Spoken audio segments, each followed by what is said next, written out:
नमस्कार। Lieutenant general Ghai DGMO की एक प्रेस कॉन्फ्रेंस जब अटेंड कर रहे थे तो उनसे द हिंदू के एक पत्रकार ने पूछा कि क्या आप हम बता सकते हैं कि हमारे कितने एयरक्राफ्ट गिराए गए। उन्होंने कहा कि मैं इसकी जानकारी अभी नहीं दे सकता क्योंकि हम ऑलरेडी वॉर में हैं और ऐसी कोई भी जानकारी जिससे दुश्मन का फायदा होगा, दुश्मन को मदद मिलेगी, ये जानकारी नहीं दी जा सकती। हाँ, हमारे सारे पायलट सुरक्षित वापस आए हैं।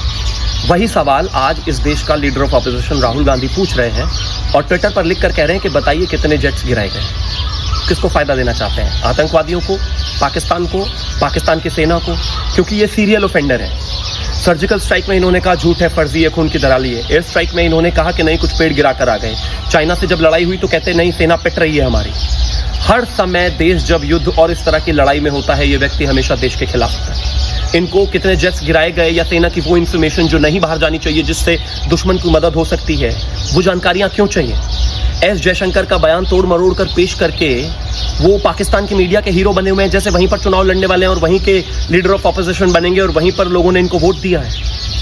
एक व्यक्ति जो इस देश में रहते हैं, इस देश की बात, देश का खाते हैं, देश में नेतागिरी करते हैं, जिनके खानदान को इतने लंबे समय तक इस देश ने प्रधानमंत्री और न जाने क्या क्या पोस्ट दी, वो आज इस देश के खिलाफ प्रोपेगेंडा और एजेंडा चलाने में सबसे ऊपर है। जिस सवाल का जवाब इस देश के डीजीएमओ ने कहा कि नहीं दिया जा सकता क्योंकि दुश्मन को फायदा होगा, वो सवाल, वही वैलिड सवाल आतंकवादियों और पाकिस्तान की तरफ से इस देश के लीडर ऑफ ऑपोजिशन पूछ रहे हैं। क्यों जब भी इस देश में कोई ऐसी दिक्कत आती है तो वो हमेशा जो है विपक्षियों के साथ खड़े होते हैं, विदेशियों के साथ खड़े होते हैं? सोचने की आवश्यकता है। वरना जिस चीज को दुनिया मान रही है, जिस चीज को लेकर हर कोई व्यक्ति खुश है, जिस चीज को लेकर हम अंतर्राष्ट्रीय स्तर पर जाने वाले हैं, जिस चीज को लेकर बताने वाले हैं कि हमने किस तरीके से आतंकवादियों को मारा, आज वो कह रहे हैं कि नहीं, पहले हमें ये बताओ कि कितने हवाई जहाज जो हैं हिंदुस्तान की तरफ से गिरे, हिंदुस्तान के गिरे। मैं मानता हूं कि इस तरीके के आतंकवाद के पाकिस्तान के समर्थन करने वाले को कोई जवाब नहीं दिया जाना चाहिए और कभी नहीं दिया जाना चाहिए। नेशनल सिक्योरिटी से बड़ा कोई नेता नहीं, कोई व्यक्ति नहीं, कोई दल नहीं, कोई पार्टी नहीं, कोई लीडर ऑफ ऑपोजिशन नहीं, और